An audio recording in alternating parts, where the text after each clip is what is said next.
جی آزاد امیدواروں کا۔ آزاد امیدوار کس کے ساتھ ہیں؟ بعد میں کس کے ساتھ ہیں؟ پہلے کس کے ساتھ تھے؟ یا پھر جیسے ہارس ٹریڈنگ پہلے چلتی رہی ہے کیا پھر بھی چلے گی؟ اس کے اوپر آپ کی نظر ہے؟ اب تو نہیں چلے گی آسٹریلیا، کیونکہ جو امیدوار ہیں نا آپ ان سے جا کے خود سوال کریں، یہی والا سوال وہ خود ڈرے ہوئے ہیں اس عوام سے۔ اچھا، عوام سے ڈرے ہیں؟ 17 جولائی کے الیکشن آپ نے دیکھے ہیں، جی 20 امیدوار جو منحرف ہوئے تھے ہاں جی، وہ نظر آتے ہیں کہیں پہ؟ نہیں نظر آتے۔ اسی وجہ سے وہ ڈرے ہوئے ہیں۔ نہیں جو آپ پولیٹیشین ہوتا ہے نا جی اسے ضرورت ہوتی ہے عوام کی، ہاں جی ٹھیک ہے؟ جب وہ دیکھتا ہے نا کہ اب عوام میرے ساتھ نہیں ہے، اس کی موت خود بخود ہو جاتی ہے۔ صحیح ہو گیا۔ 17 جولائی کو منحرف ہوئے 20 ارکان، وہ سیٹیں اپنی ہار گئے، انہیں کو ٹکٹ دیا نون لیگ نے، جی 17 ہار گئے، ہاں جی غائب ہو گئے، آپ کو منظر پہ کوئی بھی نہیں نظر آئے گا۔ صحیح ہو گیا۔ اب جو اس طرح کرے گا نا، پہلی بات تو یہ ہے اس طرح کرے گا کوئی نہیں۔ اس کی وجہ یہ ہے کہ جو ان حالات میں ابھی تک کھڑے ہیں نا، میرا نہیں خیال کہ وہ ٹوٹیں گے یا کسی اور جماعت کی طرف جانا چاہیں گے۔ اچھا اگر کوئی جانا چاہے گا تو پھر عوام ان کا احتساب اسی طرح کرے گی جس طرح 17 جولائی اچھا، اب آپ کہہ رہے ہیں جو انڈیپینڈنٹ ہیں آپ ان کو ووٹ دے رہے ہیں، آپ کا یہ خیال ہے کہ وہ شاید پی ٹی آئی میں ضم ہو جائیں گے جیتنے کے بعد؟ پی ٹی آئی میں تو نہیں نہ جائیں گے، کیونکہ پی ٹی آئی تو ابھی دیکھیں نا ایز اے سیاسی جماعت تو وہ انڈیپینڈنٹ جو ان سے ہیں سر، وہ کہیں نہ کہیں کسی پارٹی کے ساتھ تو الحاق کریں گے کہ نہیں کریں گے یا آزاد ہی رہیں گے؟ عمران خان نے جو اپنے جو ہیں چیئرمین ہیں یا ان کی لیگل ٹیم ہے، انہوں نے 2 جماعتیں بتائی ہیں، ایک وحدت المسلمین ہے اور دوسری میرے خیال غالباً حامد رضا والی جماعت ہے۔ جی ان 2 جماعتوں میں سے کسی ایک کے ساتھ الحاق ہوگا۔ صحیح ہے۔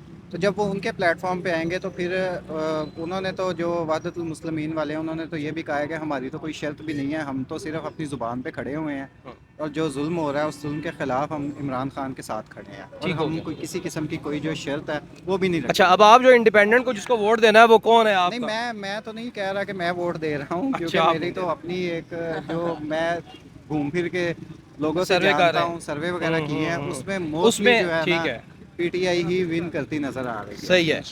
اس کی وجہ جو ملکی حالات ہیں، جو پچھلے 1-1.5 سال میں ہوا ہے، اس کے علاوہ جو چھوٹے میاں صاحب کی کارکردگی ہے وہ ہے، اس کے علاوہ سب سے بڑی بات جو نون لیگ کا ووٹر ہے نا، آپ یقین کریں کہ میں نے اپنے ذاتی ایسے دوست یار دیکھے ہیں، ابھی پچھلے جمعے کی بات ہے، یہ جو ابھی جمعہ گزرا ہے، میرا دوست ہے، بڑا اچھا دوست ہے، محلے دار ہے، نون لیگ کا بہت بڑا سپورٹر، بحث بھی ہوتی تھی اس کے ساتھ، تو تقریباً 4-5 ماہ تک وہ نون لیگ کے ساتھ ہی تھا۔ اس کے بعد میرا تھوڑا سا گیپ ہو گیا اس کے ساتھ۔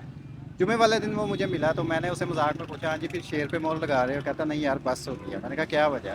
کہتا بس۔ میں نے کہا یعنی آپ نے جو خاندانی لوگ تھے، یعنی نسل در نسل، خاندانی کا تو مجھے پتہ نہیں ہے کہ نہیں ہے، لیکن جو نسل در نسل تھے وہ لوگ نون لیگ کو ووٹ دیتے تیار تھے، اور اب آپ یہ کہہ رہے ہیں کہ ان کا مائنڈ سیٹ چینج ہو گیا، ٹھیک ہے، وہ اب نون لیگ کو ووٹ نہیں دینا چاہ رہے۔ چینج ہونے کی وجہ کیا ہے؟ دیکھیں نا، نظام کو جس طرح سے ایکسپوز کیا نا عمران خان نے، ہاں جی عام آدمی کی سنوائی کسی جگہ پہ نہیں ہے۔ بالکل ٹھیک ہے۔ آپ ایف آئی آر کروانے جاتے ہیں، آپ کے ساتھ کوئی بھی کسی قسم کا مس ایپ ہو جائے، کوئی ڈکیٹی، کوئی واردات اللہ نہ کرے ہو، اگر ہو جائے، آپ سب سے پہلا کیا کام کریں گے؟ مجھے آپ بتائیں۔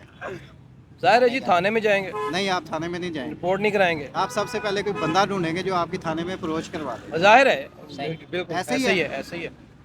ٹھیک ہو گیا سر، آپ سے پھر بات ہوگی انشاءاللہ، اگر ملاقات دوبارہ رہی، کیونکہ ویلاگ بہت لمبا ہو جائے گا، تو اجازت ہے۔